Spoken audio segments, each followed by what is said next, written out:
అనంత విశ్వ సంపదని ఆకర్షించడానికి మీ ముందుకు వస్తుంది అహం బ్రహ్మాస్మి సాధన 11 డేస్ ఎనర్జీ యాక్టివేషన్ ప్రోగ్రామ్. నమస్తే రమ్మగారు. నమస్తే చే రమ్మగారు, మనకి అమావాస్య పౌర్ణమి ప్రతి నెల వస్తాయి కదా. మిగతా రోజులు చేసే కార్యక్రమాలు ఒక రకంగా ఉంటాయి. ఈ అమావాస్య పౌర్ణమికి అందరూ చేయకపోవచ్చు బహుశా. కొంతమంది కొన్ని కమ్యూనిటీస్లో ప్రత్యేక పూజలు జపాలు ఇలాంటివి చేసే విధానం కనిపిస్తూ ఉంటుంది. అందులో సంపూర్ణ సూర్యగ్రహణం ఇలాంటప్పుడు ఇంకాస్త పెంచుతాం. దాంతోపాటు ఆటుపోట్లు ఎక్కువ ఉంటాయని సముద్రంలోకి వెళ్ళొద్దని, వాటి అలల తాకిడి కూడా మారుతూ ఉంటుందని ప్రత్యేకించి అమావాస్య ఇలాంటప్పుడు మనం వింటూ ఉంటాం. పౌర్ణమికి కూడా అనుకుంటాను కదా, ఏరువాక పౌర్ణమి అప్పుడు పౌర్ణమి అవి వచ్చేలాగా చూసి పరవన్నం అది చేసుకోవటం తినటం. సాధారణంగా అసలు ఎలాంటి నియమాలు పాటిస్తారండి? అంటే మనకు తెలిసినా తెలియకపోయినా జరిగేవి జరుగుతూనే ఉంటాయి కదా జయ. అంతే కదండి. మనం ఊపిరే మనం బతికేదే దాంతో తెలియకుండానే పోయి వస్తూ ఉంటుంది. అవునా? ఊపిరి దానంతట ఇన్వాలంటరీగా, తెలుగులో అసంకల్పిత ప్రతీకార చర్య. అంతే, గాలి కావాలి, అదే తీసుకుంటుంది వెళ్తూ ఉంటుంది బయటికి. రక్తంలో మార్పులు దానంతటా అవి జరుగుతూ ఉంటాయి. బాడీ సెల్స్ ఎప్పటికప్పుడు మారుతూ ఉంటాయి. మనకేం తెలీదు, ఏమీ తెలీదు. ఊరికే డేట్లు చూసుకుంటూ ఉంటాం. మనం డేట్లు చూస్తాం, అన్ని డేట్లు తెలుసు మనకి. మన చిన్నప్పుడు నేర్పించేవాళ్ళు చూడు, ఇట్లా చూసుకోవటం. 31 రోజులేవి 30 రోజులేవి తెలుసా? ఈ సిస్టమ్ తెలుసండి, స్కూల్ సిస్టమ్. ఇట్లా ఇలా చాలా ఏళ్ళు నేను ఇలాగే లెక్క పెట్టుకుంటూ ఉండేదాన్ని. మౌంట్స్ ఉన్నవి 31, ఫిబ్రవరికి చిన్న రోజులు కాబట్టి ఇది లెక్కలేదు.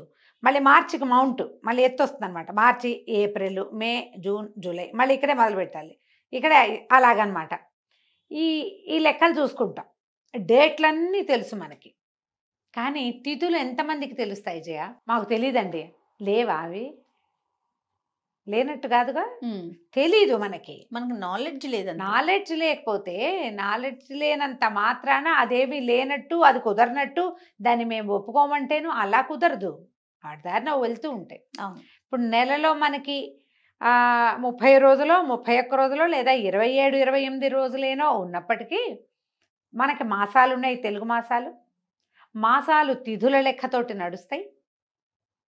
వాట్లల్లో కూడా ఇంచుమించుగా ఇన్ని తిథులు ఉంటాయి, అంతేగా.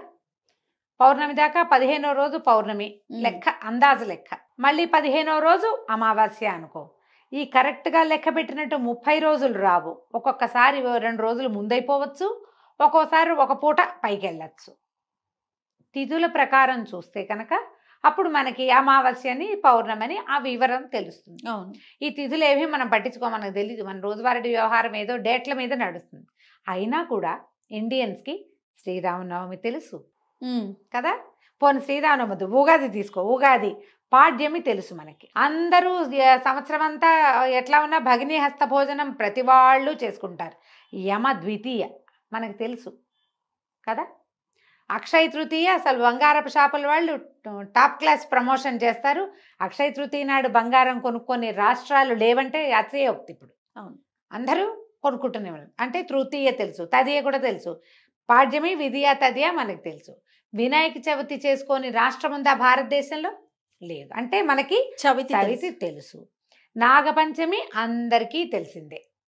పంచమి చేసుకుంటాం కదా, నాగులోత్సవం ప్రతి స్టేట్లోనూ పంచమి ఉంది.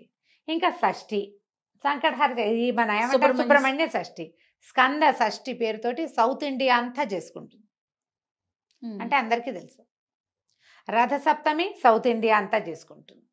దుర్గాష్టమి, కృష్ణాష్టమి, 2 అష్టములు విపరీతంగా చేసుకుంటాం ఇండియా అంతా. దశమి, నవమి శ్రీరామనవమి నిన్నగా చేసాం. రాముల వారి పుట్టినరోజు పండగ, పెళ్లి పండగ, 2 పండగలు చేసుకుంటాం. శ్రీరామనవమి ఎంత ఘనంగా జరుగుతుంది భారతదేశంలో. అంటే మనకి నవమి తెలుసు, విజయదశమి తెలుసు, ఏకాదశి తెలుసు, ద్వాదశి తెలుసు. ఇక తెలియంది ఏమిటి? తిథులు మాకు తెలియదండి అంటే ఎలా కుదురుతుంది? నీకు తెలియకుండానే నీకు తెలుసు. సంవత్సరంలో కొన్నిసార్లే వచ్చినప్పటికీ నీకు తెలిసిన తిథులు, ఆ తిథులు వాటి యొక్క పరిజ్ఞానం ప్రతి భారతీయుడికి మారుమూల రాష్ట్రాల్లో కూడా ఉంది. నిజంగానే మనం చేసుకునేటట్టుగా ఈ పూజ, ఈ పండగ, ఈ పెళ్లి వ్యవహారం చేసుకోవచ్చు. అక్కడ ఇంకేదో వ్యవహారం నడుస్తుంది, కానీ ఉన్నది అంతేగా. కాబట్టి మనకి తిథులు తెలుసు. ఈ తిథులలో అత్యుత్తమమైన తిథులుగా గొప్పవిగా చెప్పబడేవి 2. ఒకటి పౌర్ణమి, రెండోది అమావాస్య. ఈ తిథులని మనం దేని ద్వారా లెక్క పెట్టాము? చాంద్రమానం, చంద్రుని యొక్క నడకతోటి పెట్టుకుంటాం. అవును.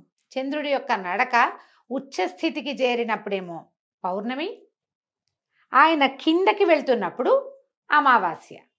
అదేదో చెడు అనుకోవద్దు, అది కూడా మంచిదే. అమావాస్య నాడు లక్ష్మీదేవి పుట్టిందని దీపావళి పండగ ఘనంగా చేసుకుంటాం మనం. చెడు కాదుగా, పండగ చేసుకుంటున్నాం కదా, కాబట్టి అది కూడా చెడు కాదు.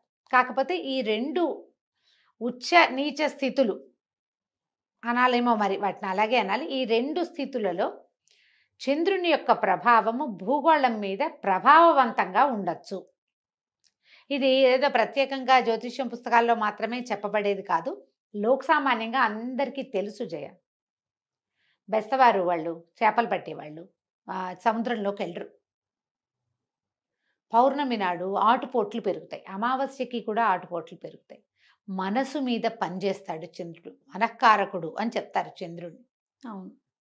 అందుకని చంద్రకళలతో పాటుగా ఏదైనా మనసులో సమస్యలు ఉన్న వాళ్ళు, మానసిక సమస్యలు ఉన్న వాళ్ళకి ఈ 2 రోజుల్లో కొంచెం ఇబ్బందులు ఎదురయ్యే అవకాశం ఉండొచ్చు. సముద్రంలో ఆటుపోట్లలాగానే మెదడులో రకరకాల భావ సంచలనాలు కలుగుతాయని, అమావాస్యకి పౌర్ణానికి ఏదో తేడా వస్తుంది. ఇప్పుడు ఎవరైనా కొంచెం అగ్రెసివ్గా ప్రవర్తిస్తున్నారనుకో, వాళ్ళని ఎక్కిరించడానికి ఏంట్రా ఇవాళ అమావాస్య కాదు పౌర్ణమి కాదు ఇంత రెచ్చిపోతున్నావు అంటారు.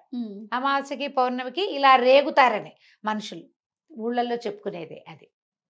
అయితే మన వాళ్ళకి పద్ధతి ఏం చేశారు, ఈ మనం ఏకాదశిలో అవి ఉపవాసం ఉంటాం కదా, పౌర్ణమికి అమావాస్యకి కూడా మన ముందున్న యుగంలో ఏమంటారు, ద్వాపర యుగంలో ఉపవాసం ఉండేవాళ్ళు. ప్రత్యేకమైన విధులు నిర్వహించడం జరిగేది. పౌర్ణమి నాడు పగలు ఉపవసించి రాత్రి భోజనం చేసేవాళ్ళు. ఇప్పుడు మనం కూడా చేస్తూనే ఉంటాం కొన్ని పౌర్ణములకి ప్రత్యేకంగా. తర్వాత 33 పున్నాల నోములని, నోములు కూడా ఉన్నాయి పౌర్ణమి నోములు. కార్తీక పౌర్ణమికి ప్రత్యేకంగా నోములు ఉండే వాళ్ళని కూడా మనం చూస్తాం. ఇదేం పండ. అమావాస్యకి చేసేవాళ్ళు మనకి కనపడరు. అమావాస్యని పితృదివసంగా భావించి ఆ రోజున తర్పణాలు విడిచేవాళ్ళు, ఒక పూటే భోజనం చేసేవాళ్ళు ఉండేవాళ్ళు. ఇదివరకు మన ముందు తరాల్లో ఉండేవాళ్ళు. మనం అది చెయ్యొచ్చు. మీకు తర్పణాలు విడవటం రాదు, మీ పద్ధతి కాదు, ఏం పర్వాలా. అమావాస్య పౌర్ణమి మీరు తెలుసుకున్నారు, ఆరాధన పెంచుకోవాలి, దైవారాధన పెంచండి అవకాశం ఉంటే. ఓకే. పౌర్ణమి మీకు తెలుసు, లలితామ్మవారిని ఆరాధించండి, శ్రీరాముడిని ఆరాధించండి, శ్యామలని ఆరాధించవచ్చు. అన్ని ప్రత్యేకమైన రోజులు కాబట్టి అమావాస్య నాడు పూజ చేసుకుంటే అదేమిటో వచ్చేస్తాయి సిద్ధులు, అవంతా మనకేం తెలియదు. వరకు ఎక్కడ వస్తాయి, మన వాళ్ళంటి వాళ్ళకి కాదు, మనం చెప్పేది కూడా అది కాదు.